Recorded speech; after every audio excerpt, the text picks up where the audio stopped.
नमस्कार फ्रेंड्स, मेरा नाम है सागर विश्वकर्मा। आपका बहुत बहुत स्वागत है मेरे चैनल विश्वकर्मा सागर ट्यूटोरियल में। तो दोस्तों, आज की वीडियो में मैं आपको एक रिकॉर्डिंग सुनाने वाला हूं। दोस्तों, ये रिकॉर्डिंग एक एसबीआई कार्ड की कि कैसे बंदे के ऊपर केस कर दिया गया था एसबीआई कार्ड की ओर से, और बंदा किस प्रकार बाद में जब उसे पता चला तो वो कितना परेशान हुआ था। तो दोस्तों, इस रिकॉर्डिंग के दौरान अगर आपको ज़रा सा भी डर लगे तो आपको डरना बिल्कुल नहीं दोस्तों, क्योंकि ये रिकॉर्डिंग सिर्फ आपको एक्सप्लेन करने के लिए है, जानकारी देने के लिए है।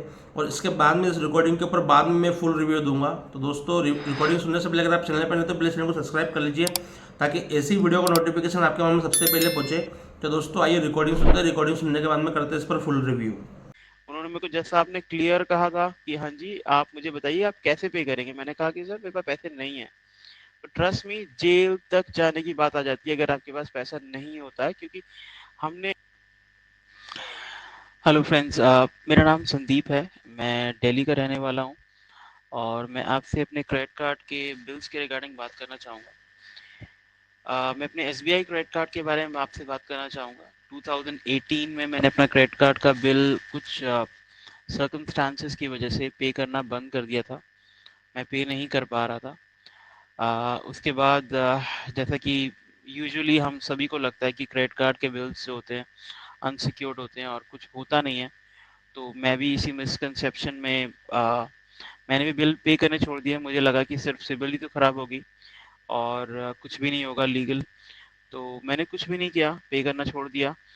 2019 में इसी वजह से मेरे पास शायद नोटिस आए होंगे, मगर क्योंकि मुझे लगता था कुछ होता तो है नहीं, मैंने नोटिस इग्नोर किए और एसबीआई ने मेरे खिलाफ पटियाला हाउस दिल्ली में केस डाला। उनकी आर्बिट्रेशन टीम होती है, जो भी कोर्ट के थ्रू होती है, उनके थ्रू वो लोग कोर्ट केस जीत गए 2019 के अंदर ही, और जो कि मुझे पता नहीं चला या फिर मेरी गलती है कि मैंने ध्यान नहीं दिया। उसके बाद लास्ट ईयर 2021 में नवंबर के अंदर मुझे इंफॉर्मेशन मिली कि भाई मेरा कोर्ट केस चल रहा है पटियाला हाउस में ही। और स्टेटस मुझे, क्योंकि मैंने ऑनलाइन चेक किया था, मुझे एग्जैक्टली समझ में नहीं आ रहा था कि है क्या ये। तो उसमें ये था कि मैं कोर्ट केस हार चुका था और अब एसबीआई डिमांड कर रही थी कि मैं उस जो भी अमाउंट डिक्रीड जिसे कहते हैं कि कोर्ट ने अवार्ड किया है कि मैं इसे लिया जाए, वो उसकी डिमांड करने लग गए। तो मुझे ऑनलाइन दिखा वो कुछ किसी वजह से मैंने ऑनलाइन चेक कर रहा था कुछ, तो मुझे दिख गया कि हाँ भाई मेरे खिलाफ केस है। तो मैं खुद ही कोर्ट में चला गया सही खेल गया बेंच। और मैंने उनको मतलब अपने पेपर्स वगैरह दिखाए कि भाई ये मेरे को मैंने देखा है ऑनलाइन, क्या है ये। तो उन्होंने मुझे बताया कि हाँ जी आप केस हार चुके हैं और अब आपको पे करना है, नहीं तो आपकी जो प्रॉपर्टी होती है या फिर मूवेबल इमूवेबल प्रॉपर्टी कहते हैं, उसके ऊपर कोर्ट आएगा और वो नीलाम करके बैंक का पैसा दिया जाएगा। रीसेंट बात है ये। मैं आपको एक चीज़ और बताना चाहूँगा, जब मुझे पता चला कि ऐसा कुछ हो रहा है और मेरे खिलाफ केस हो चुका है, तो मैंने यूट्यूब पे बहुत सर्च किया। एक बहुत ही मतलब वकील हैं वो, यूट्यूबर हैं वो, और 500 रुपये चार्ज करते हैं फीस वो क्वेश्चंस को आंसर करने की। तो मैंने उनके साथ डॉक्यूमेंट शेयर किए, मैंने उन्हें 500 रुपये भी पे किए और बड़ा ही ब्लंटली उन्होंने मुझे बताया कि कुछ नहीं होता है संदीप जी। और उन्होंने शायद मेरे डॉक्यूमेंट ध्यान से नहीं पढ़े, शायद वो बहुत जल्दी में रहे होंगे या जो भी होगा, या वो जवाब देने वो अपने हिसाब से जवाब देना चाहते थे कि कुछ नहीं होगा। पर उन्होंने ये नहीं पढ़ा कि ये केस बंदा हार चुका है और अब इस बंदे को पे करने की बात है कि केस चल नहीं रहा है, केस हार चुका है, मगर उन्होंने ध्यान नहीं दिया। और उनकी गलती की वजह से मैं शायद जेल जाता, मगर मनीष सर से मैंने कांटेक्ट किया। मनीष सर से मैंने इन्फॉर्मेशन मैंने ईमेल पे शेयर करी सर को कि सर ये मेरे डॉक्यूमेंट्स हैं, प्लीज़ एक बार आप देखिए हो क्या सकता है। मनीष सर ने मुझे मुझसे बात की फ़ोन पे, मुझसे सवाल पूछे कि भाई कैसा कैसा क्या क्या था। उन्होंने डिटेल्स पढ़ी, मुझे समझाया और उन्होंने मुझे ये भी बताया कि भाई इसका एक ही चारा है कि आप कोर्ट के थ्रू सेटल करो या बैंक के थ्रू, या सेटल करो, इस अमाउंट को पे करो, क्योंकि अब बैंक तो जीत ही चुका है, कुछ कर ही नहीं सकते। कितना केस लड़ेंगे उससे जब जीत ही चुका है वो। तो ट्रस्ट मी ऐसा नहीं है। मैं तो यही कहूँगा सिर्फ छोटी सी कि हाँ जी, यूट्यूब में मैंने बहुत देखा है कि अनसिक्योर्ड लोन पे कुछ नहीं होता, अनसिक्योर्ड लोन पे कुछ नहीं होता। आप मुझसे कॉन्टैक्ट कर लीजिए, मैं अपना डॉक्यूमेंट शेयर कर दूँगा। आप कभी भी जा सकते हैं, ये ऑनलाइन वेबसाइट पे भी जाके आप ये पटियाला हाउस के उसमें आप चेक कर सकते हो मेरे नाम से। मैंने सारे डॉक्यूमेंट मनीष सर के साथ शेयर कर रखे हैं। चाहें तो आप उनसे शेयर करवा सकते हैं आपके थ्रू। आप चेक कर लीजिए। कुछ भी मुझे झूठ बोल के वैसे भी आपसे कोई फ़ायदा नहीं है, पर हाँ, ये है कि प्लीज़ अगर बैंक के क्रेडिट कार्ड को यूज़ किया है, अभी पैसे नहीं है, जी कोई बात नहीं, पर आप कुछ करिए ताकि कल को आपको ट्रस्ट में जेल जाने की नौबत ना आए। आ भी सकती है और ज़रूर आ सकती है, क्योंकि मुझे जस्ट आपने क्लियर कट कहा था और वहाँ ट्रस्ट मी कोर्ट के अंदर आप हम जैसे यूट्यूब पे वीडियो देखते हैं, बहुत सारे लोग कहते हैं कि कुछ नहीं उखाड़ सकते, फलाना-ढमकाना, अब्यूज़िव वर्ड्स यूज़ करते हैं कलेक्शन वालों के लिए। जी ठीक है, कोई बात नहीं। पर एंड में होता क्या है कि जब वो लीगल टीम हैंडल करने लगती है तो हम उनको गाली गलौज नहीं कर पाते, हम ये नहीं बोल पाते कि आप मेरे घर क्यों आ रहे हो फलाना ढमकाना, क्योंकि समन आता है कोर्ट का। आपके घर अगर समन आएगा तो आप कैसे जवाब दोगे?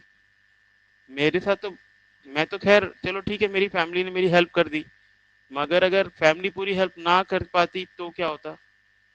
मेरा सजेशन तो सिर्फ यही है कि भाई मनीष सर ने मुझे मिसगाइड नहीं करा, मैं तो यही जानता हूँ बस। मनीष सर ने मिसगाइड नहीं करा, दूसरे बंदे ने मुझसे लॉयर होते हुए पैसे लिए, चलो जी कोई बात नहीं, मगर कम से कम कस्टमर को या मुझ जैसे बंदे को कोई गलत इन्फॉर्मेशन ना देते तो अच्छा था। बाकी आप क्या कह सकते हैं।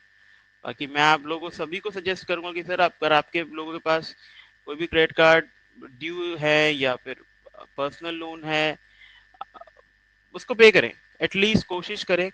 अब मुझे पता है हर कोई ये कहेगा भाई नहीं है तो हम क्या कर लेंगे, ट्रस्ट मी, कोर्ट ये सब नहीं सुनता है, बिल्कुल नहीं सुनता है। आपके पीछे अगर बैकअप है, प्रॉपर्टीज हैं, कुछ भी है आपके नाम पे, कोर्ट नहीं मानता है। मेरे पास खुद के पूरे डॉक्यूमेंट्स पड़े हैं, कोर्ट की पूरी वर्डिंग्स पड़ी है मेरे पास कि हाँ जी हाँ जी ये ऐसा है ऐसा है।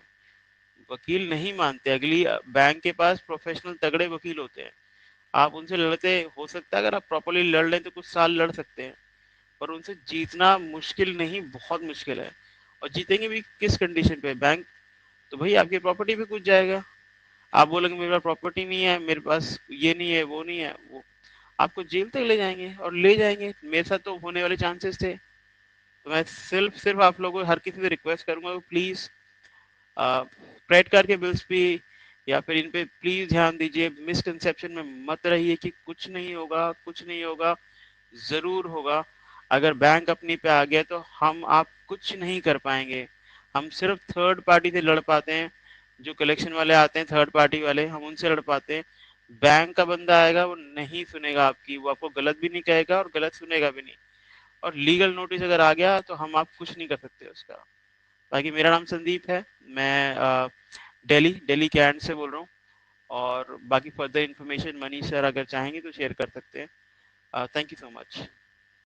मेरा बिल मेरे हिसाब से 380 का था, और कोर्ट में जो डॉक्यूमेंट्स उन्होंने स्टार्टिंग में लगाए थे उसमें 380 ही था, मगर 2019 में जब मैं केस हार गया था तो उन्होंने उसके ऊपर वो भी लगाया, क्या नाम है, जो एक्स्ट्रा चार्जेस होते हैं या फिर जो इंटरेस्ट होता है वो भी उन्होंने लगाया। और वो लगाने के बाद जो फाइनल बिल उन्होंने बनाया 5 लाख समथिंग का उन्होंने बनाया। और उसको फिर मैंने बैंक से जाके रिक्वेस्ट की कि सर मेरी पोजीशन ये है, मैं दे नहीं पाऊंगा पैसे इतने। उन्होंने फाइनली 1,20,000 में उसको पूरा का पूरा मुझे सेटल आउट किया और मैंने किसी तरीके से पे कर दिया उसको, और प्रॉपरली वो सेटल हो गया। पर मेरी एक सोच या फिर यूजुअली जो एक नॉर्मल बंदे की सोच, जो हम सोचते हैं कि यार क्रेडिट कार्ड में कुछ नहीं होता, ट्रस्ट मी ऑन दिस, मैंने जब एसबीआई के बंदे से बात की जब बैंक के अंदर, उसने मुझे क्लियर कट बताया कि अब आरबीआई भी बहुत स्ट्रिक्ट हो चुकी है, गवर्नमेंट उनको बैकअप कर रही है कि हाँ जितने भी डिफॉल्टर्स हैं उनको उनसे पैसा लिया जाए या फिर किसी भी तरीके से वसूल किया जाए, कोर्ट के थ्रू करा जाए या जैसे भी जो भी है। तो वो उन्होंने क्लियर मुझे बताया कि इसीलिए आप आए हैं मेरे, मैंने उनको खुद ही कहा कि सर मैं इसलिए आया हूँ क्योंकि मैं कोर्ट केस हार चुका हूँ, नहीं तो शायद मैं भी नहीं आता। तो मैं अपने जितने भी जो भी शायद जिनको इसके बारे में पता चले, मैं सबसे रिक्वेस्ट करूंगा कि प्लीज इस सोच में, इस मिसकंसेप्शन में मत रहिए कि बैंक कुछ नहीं करेगा। ट्रस्ट मी, बैंक कर रहा है, केसेस कर रहा है और बैंक केसेस जीतता भी है, क्योंकि अब आरबीआई जो मेन है वो चाहते हैं कि भाई जो पैसा रिकवर हो सकता है वो किया जाए। अगर कस्टमर के पास नहीं है तो उनकी प्रॉपर्टी अगर नहीं है तो ट्रस्ट मी, उन्होंने मेरे को जैसा आपने क्लियर कहा था कि हाँ जी आप मुझे बताइए आप कैसे पे करेंगे, मैंने कहा कि सर मेरे पास पैसे नहीं है, तो ट्रस्ट मी जेल तक जाने की बात आ जाती है अगर आपके पास पैसा नहीं होता है। क्योंकि हमारी ऑब्लिगेशन है, हमने उन्हें रिटर्न में दिया है कि हाँ जी हम क्रेडिट कार्ड के बिल्स पे करेंगे। वो बात अलग है कि वो बैंक डिस्काउंट देने के लिए तैयार है, डिस्काउंट क्या है, जो भी एक्स्ट्रा चार्जेस लगे हैं, पर हमने उन चार्जेस को अग्री करा था जब हमने क्रेडिट कार्ड लिया था। मानते हैं कि बहुत ज्यादा बढ़ गया तो उसके लिए हम सेटल आउट करते हैं। सेटल करने का कोई फायदा होता नहीं सिविल पे मेरे हिसाब से, पर अब क्या कर सकते हैं। तो मेरी हर किसी से रिक्वेस्ट है कि जो भी अनसिक्योर्ड लोन हम समझते हैं कि हाँ इसका कुछ नहीं होगा, ऐसा नहीं हो रहा है, अब नहीं हो रहा है। और उन्होंने मुझे 2012 और 13 के अकाउंट भी बताया कि हाँ जी हम उन पे भी क्लेम कर रहे हैं, केसेस डाल रहे हैं। मेरा तो 19 का ही था। तो दोस्तों आपने रिकॉर्डिंग सुनी। रिकॉर्डिंग में ये बंदा बोल रहा था कि मैंने एसबीआई कार्ड का सेटलमेंट या कुछ भी नहीं किया, या इसके मन में ये चल रहा था कि कुछ भी नहीं होता अनसिक्योर्ड लोन में। तो दोस्तों इसमें आपको जानकारी यही तो रखनी कि आपको क्या क्या करना है और क्या क्या नहीं करना है। देखिए आपने डिफ़ॉल्ट तो कर दिया, ठीक है, बहुत सारे लोग आपको बोलते हैं कि अनसिक्योर्ड लोन में कुछ नहीं होता है, चलो वो वाली बात भी आप समझ सकते हैं। लेकिन जब आपके पास में नोटिसेस आ रहे हैं तो आप उसको इग्नोर क्यों कर रहे हो आप? यानी भाई साहब ने खुद ही ने बोला कि मेरी गलती के कारण मैंने ये नोटिसेस को इग्नोर कर दिया। तो इनके पास में ये बता रहे थे आर्बिट्रेशन का नोटिस भी आया हुआ था, और ये एक तरीके से बोल रहे कि मेरे खिलाफ केस भी हो गया और मैं केस हार भी गया। तो मुझे ये वाली बात कुछ समझ में नहीं आ रही है। अगर कोर्ट का इनके पास में समन आया, एक बार आता है तो इन्होंने जवाब नहीं दिया, दो बार आता है तो जवाब नहीं दिया, तीसरी बार में नॉन बेलेबल वारंट इशू होता है तो पुलिस इनको पकड़ के लेके जाती। और इस केस में ये भाई साहब बोल रहे हैं कि इनको तो कोई पकड़ के भी नहीं लेके गया, तो इनके पास जब लास्ट वाला नोटिस आया कि मैं केस हार गया हूँ तो ये खुद ब खुद कोर्ट जाके चले गए।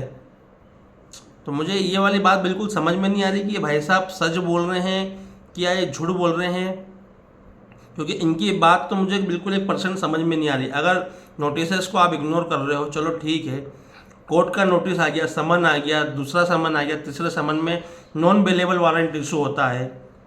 तो दोस्तों जब जानकारी ऑलरेडी वकील उन दे रहे हैं, वकील साहब उन भी ऐसे ऐसे वीडियो बना करके आपको जानकारी दे रहे हैं, इन्फॉर्मेशन शेयर कर रहे हैं, आपको समझा रहे हैं, तो आपको सभी को तो मालूम है कि जब समन आता है कोर्ट का तो उसको अपने को इग्नोर नहीं करना है, तुरंत जाकर के आपको कोर्ट से जमानत ले लेना है। पर आप लोग ये करते नहीं हैं। अब ये भाई साहब की जो रिकॉर्डिंग जो इन्होंने डाली हुई है और ये जिस तरीके से लोगों को एक तरीके से डरा रहे हैं, तो इसमें डरना दोस्तों बिल्कुल नहीं है। आप अगर जानकार रहेंगे, इसलिए मैं हमेशा बोलता हूँ आपको नोटिस सभी लेना है, उसको समझना है। अगर आप सोचेंगे कि ये नोटिस आया है लेके साइड में रखो, तो हो सकता समन भी आया होगा, तो आप लोग समझ नहीं पाओगे। ऐसा नहीं है कि बैंक केस नहीं करती है, बैंक केस करती है, लेकिन बहुत यानी कि जब वो थक जाती है एक तरीके से, जब उसको लगता है कि मेरा पैसा नहीं आने वाला है और 100 में से बहुत कम % पे केस करते, अगर सभी पे केस करेगी तो ये खुद ब खुद परेशान हो जाएगी। तो इसलिए हर किसी पे केस नहीं करते, लेकिन किसी किस्मत ही ख़राब हो। पर ये भाई साहब की रिकॉर्डिंग सुनकर तो मुझे ऐसा लगता नहीं, क्योंकि पूरा इन्होंने जानबूझ करके इस तरीके से, और इन्होंने बाद में सेटलमेंट भी कर लिया। यानी कि इनके पास में पैसा बोल रहे थे, घर वालों ने सपोर्ट किया, तो घर वाले तो पहले भी सपोर्ट कर रहे थे। तो दोस्तों ऐसे ही होता है, आपको जानकारी पूरी रखना है। इस रिकॉर्डिंग का मतलब आपको डराने का बिल्कुल नहीं था, क्योंकि आपको भी कुछ ना कुछ आपका रिव्यू दीजिए में कमेंट करके कि क्या ये बंदा सच बोल रहा था। मैंने तो मेरे दिमाग से बता दिया कि यार मुझे तो ये सच नहीं लग रहा है, क्योंकि समन आ गया, ठीक है, ये बंदे ने बोला कि समन आ जाता तो इस तरीके से, तो पहला समन फिर दूसरा समन, इन्होंने जवाब ही नहीं दिया। तीसरे समन में तो नॉन बेलेबल वारंट इशू होता है, आप भगोड़ा साबित हो जाते हो तो आपको पुलिस फिर ढूंढती है, फिर पुलिस पकड़ के लेकर के जाती है आपको, फिर तो जेल में जाना ही पड़ता है। पर इनके स्टोरी में ऐसा लग रहा है कि ये खुद ब खुद कोर्ट चले गए, फिर वहाँ पे जज साहब इनके लिए दोबारा इनको समझाया कि आप किस तरीके से पेमेंट करेंगे। फिर इनने सेटलमेंट भी कर लिया, यानी कि जज साहब इनके घर के लगे हुए हैं। ये जिस तरीके की बात कर रहे हैं, जिस तरीके का माहौल बना रहे हैं, तो दोस्तों ये जानकारी मैं आपको देना चाह रहा था। आपको इस रिकॉर्डिंग से डरना बिल्कुल नहीं है। तो दोस्तों वीडियो कैसा लगा, वीडियो पसंद है अपने चैनल को लाइक कमेंट से जरूर कीजिए।